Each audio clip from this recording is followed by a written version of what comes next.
How do you deal with others when others don't agree with your life plans? Like my parents haven't always agreed with how I've decided to live my life. It's not that bad, but I kind of struggle with not being able to fully please them. It's hard because I know I don't have to please them to be loved and valued, but my parents aren't exactly evolved. And as I'm attempting to be evolved, it feels like a struggle to be who I feel like I am and who I was made to be and what they are expecting of me. I think I feel a bit of guilt too because they're paying for my college tuition. Okay, two things here. This is a great question. When someone judges us, we feel it as guilt.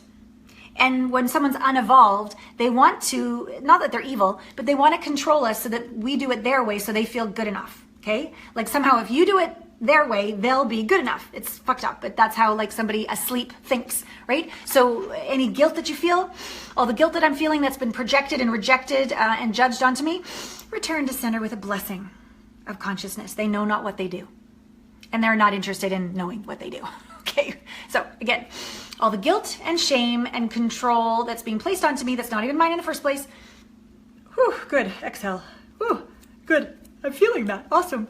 Return to center with a blessing of consciousness. Well done, honey, good. 2, I encourage you throughout this course to decide on the day where you're gonna draw a line in the sand. It could be today, it could be whenever, I don't care, I love you no matter what. When you're no longer going to make decisions based on pleasing others, even your parents. And you don't need to resist them if they don't agree with me. You open, oh, thank you so much for loving me. Thank you so much for caring about me. Thank you so much for putting such time and effort and money into supporting me in a way that you believe is best. God, I'm so grateful that you care for me so much. See, you've sandwich, right? You're grateful. You've leaned in. Your heart is open. Middle of the sandwich. What's true for me, here's what's true for me. These are my values. These are my choices. End of the sandwich. I know because ultimately what you really want is for me to be happy. And what our relationship is really about is love. That you will, even if you're having difficulty with this, I really trust you're going to come around and see that everything you've provided has fueled me to live my truth, live my values, and live my best life. And I thank you for your patience. I thank you for your compassion. And I even thank you if you don't agree with me. That's okay. You've taught me to believe in myself, and I love you.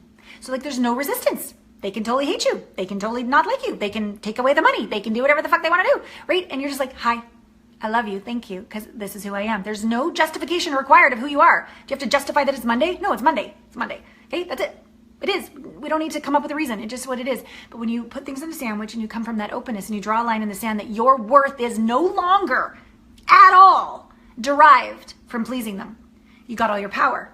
But if you're leaking your power to them and trying to please them, you're always going to be kind of wobbly and they're always going to have control over you. My mom was totally on board with whatever I wanted to do. A little bit concerned, you're going to move to Tokyo.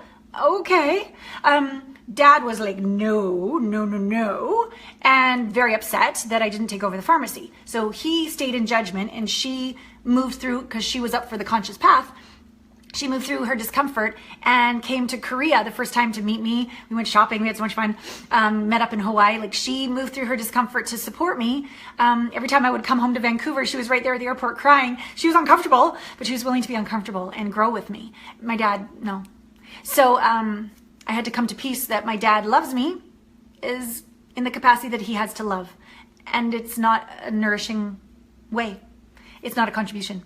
So I've just come to understand that's who he is. That's what his capacity is. I don't need his approval. I don't need his love. I'm full. And I can also ask, what would it take for me to have other father figures that believe in me, that have my back, that mentor me, that believe, and I've created that because I've asked, right? And so I'm not like this to Dad. I had my tears. I've had a theater of redemption with him.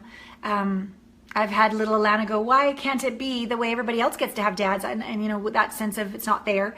I've processed all of that, but right here, right now, I almost see him as a gift to support me in not needing others' approval, because that's what he doesn't approve of me. And so who can I be in the face of that? Heart closed and bitch, or heart open? I still love men.